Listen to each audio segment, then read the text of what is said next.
KBC में करोड़पति पति। सूरज के जीवन का एक ही फंडा था कि मेहनत तो गधा भी करता है, घर बैठे जो कमाए समझदार वही होता है। इसीलिए उसने कभी नौकरी ही नहीं ढूंढी।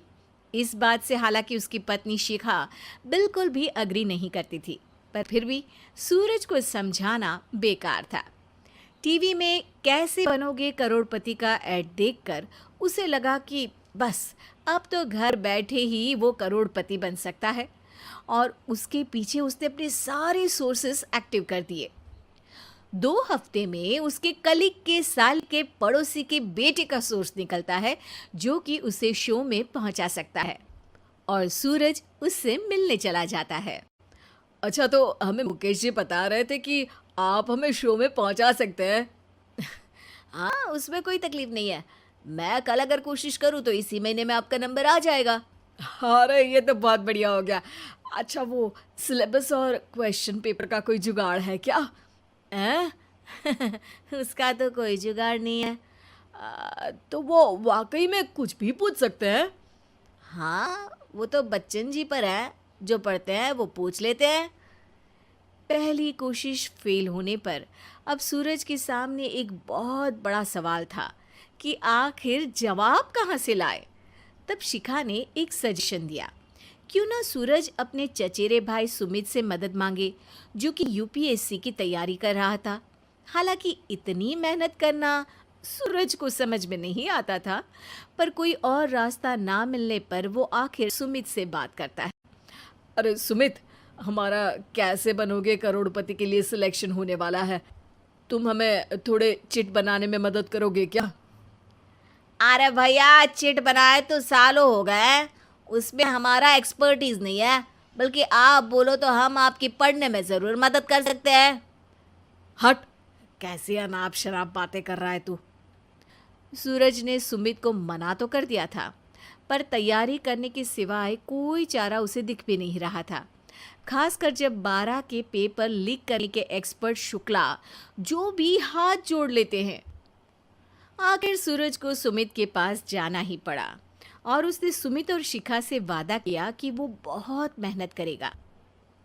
1 महीने की तैयारी के बाद फाइनल हुआ कि शो से 1 हफ्ते पहले एक ट्रायल खेला जाएगा, जहां पर सारे रिश्तेदार ऑडियंस की जगह पर होंगे और शिखा सवाल पूछेगी। दूर दराज से भी रिश्तेदार आकर हाजिर हो गए देखने कि आखिर कैसे बनेगा सुमित करोड़पति।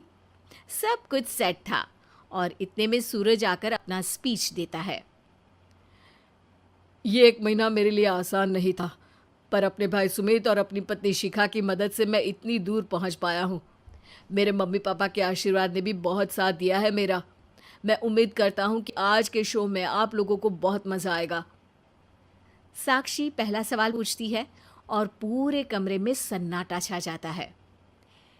इंडिया में कितने स्टेट्स हैं? 3, सॉलिड, लिक्विड और गैस। अरे रुकिए, तो ऑप्शंस तो देने दीजिए। इतने में 5वीं कक्षा का चिंटू बोल उठता है। अरे क्या मामा, आप तो पहले सवाल पर ही आउट हो गए। अरे बेटा, पहला सवाल तो ट्रायल होता है ना। अरे तुम अब देखना। देखने जैसी बात तो थी ही। सूरज को इतना शांत किसी ने नहीं देखा था। कभी कभी तो लगता था मानो सूरज आंख खोलकर ही सो गया हो। मामा जल्दी करो प्लीज, कल सुबह पनवेल भी तो निकलना है। अरे हट, कंसंट्रेट करने दे मुझे। 3 सवाल में 3 लाइफ लाइन खत्म हो चुकी थी, और अब चौथे सवाल पर भी सूरज का मौन नहीं टूटा। पर सूरज अभी भी हार मानने को तैयार नहीं था। उधर हर कोई सूरज को छोड़ सुमित को देख रहे थे। आखिर सुमित ने ही तो पढ़ाया था सूरज को। गजब बेइज्जती है यार। अरे बेटा, तो बाप का, दादा का, भाई का, सबका नाम बुड़वाएगा। अरे 3 लाइफ लाइन ले ली तो भी तेरा कुछ नहीं होना है। अरे कोई इतनी बात करता है क्या शो पर? अरे बेटा, शो पर तेरे जैसे भी तो नहीं आते ना।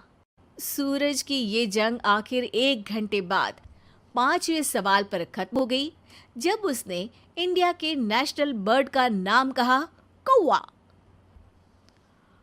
अरे बेटा, मजा तो बहुत आया, बस थोड़ा टाइम पर खत्म होता तो आनंद भी आ जाता। ताने बारिश की बूंदों की तरह बरस रहे थे और सूरज को भी समझ आ रहा था कि ये करोड़पति बनना शायद उसके बस के बाहर की बात है। पर वो आखिर ये बात मान कैसे लेता? वो सख्त लौंडा जो ठहरा, उसने सोचा कि बेइज्जती तो हो ही चुकी है, पर अगर मैं हार नहीं मानूं तो शायद कुछ हो सकता है। शिखा, तुम देखना, असली शो में आग लगा दूंगा, आग। करोड़पति बनूंगा मैं। हाँ, सब्जियां खत्म हो गई है घर पे, ले आओ। पहले पति बन जाओ, फिर करोड़पति बना। अरे गजब बेइज्जती है यार। बेटा, अभी तो घर पर ही हुई है, 1 हफ्ते में तो तुम देश के सामने करवा कर आओगे। वैसे जब टीवी पर जाओ ना, तो बस अपने मम्मी का ही नाम लेना, ठीक है? कोई पूछे तो बोलना कि पापा नहीं है मेरे। अरे पढ़ाई की, पेपर निकलवाए, इतने सारे लोगों को खाना खिलवाया, क्या फ़र्क पड़ा? इसीलिए मैं कहता हूँ कि मेहनत तो गधा भी करता है, घर बैठे जो कमाए वही सिकंदर। लेकिन मामा, गधे भी जानते हैं कि हमारा राष्ट्रीय पक्षी मोर है।